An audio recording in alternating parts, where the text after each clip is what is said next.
Sophie Cunningham throws shade at WNBA officiating after Fever collapse in 35-point fourth quarter.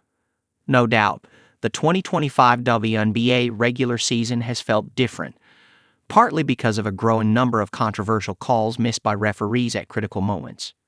Just consider the Indiana Fever's matchup against the New York Liberty, where Caitlin Clark appeared to be fouled on a strip attempt, yet no call was made.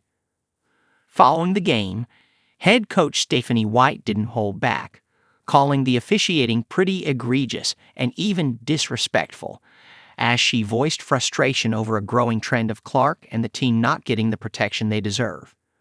While some minor adjustments in foul calling have been made since then, but they haven't exactly aligned with what White was hoping for. Case in point, this time it was Sophie Cunningham who appeared to fall victim. It all unfolded during the Fever's recent game against the Los Angeles Sparks, a matchup played without their offensive engine, Caitlin Clark, who was sidelined due to a left groin injury. In her absence, Coach White turned to a similar strategy used earlier in the season, inserting veteran Sydney Colson into the starting lineup and rotating Cunningham into a ball-handling role off the bench to help fill the void. But the plan didn't quite pan out. Colson went scoreless for the night, and while Cunningham added 10 points, she also racked up 3 personal fouls, 2 of which came during a crucial stretch in the fourth quarter. When asked about those late-game fouls during the post-game interview, Cunningham didn't hide her frustration. The one that was a foul or the one that wasn't? Anyway, she said dryly. Clearly, she wasn't convinced that both calls were justified, and if you look at the sequence, it's not hard to understand why. With just 49 seconds remaining and the Fever trailing 79-75, Cunningham was whistled for a shooting foul on Dearica Hamby. Hamby missed the free throw, giving Indiana a chance to close the gap. But that hope was short-lived.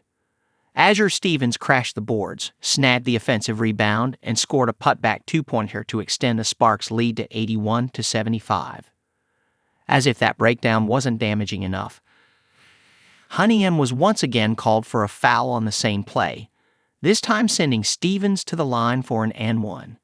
The Fever scrambled to recover, subbing Natasha Howard in for Cunningham, but the damage had been done.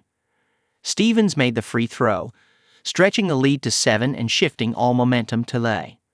The Fever were then outscored 35-17 in the fourth quarter, a collapse that sealed their fate and handed the Sparks a much-needed win. So, it's no wonder Cunningham questioned the officiating. But despite her visible frustration with the calls, one thing is clear: she's not giving up on this team anytime soon. Sophie Cunningham shares her perspective on Fever's loss. Despite the Fever picking up their 8th loss of the 2025 season, Sophie Cunningham is keeping her head up, while still being real about what's holding the team back. "Man, I think we're trying to figure it out," Cunningham said in her post-game interview. "You're right, we've had double-digit leads going into the fourth, and then we just let it slip. For us, we've got to be better from top to bottom." She didn't sugarcoat anything. Cunningham acknowledged what everyone watching has noticed. The team's energy and execution fade in the fourth quarter. "We have to have better energy, better focus. And at the end of the day, we've shown that we can do it," she added. "It's all about consistency. We're trying to give each other grace and patience, but at some point, you've got to dig in and say enough is enough." And honestly, she's right. The Fever have shown flashes of greatness, but they keep stumbling in the final stretch. Just look at the numbers. In their last 4 games, Indiana has been outscored 106-78 in the fourth quarter alone. That's a brutal -28 differential, the worst in the entire WNBA over that span. But here's the thing.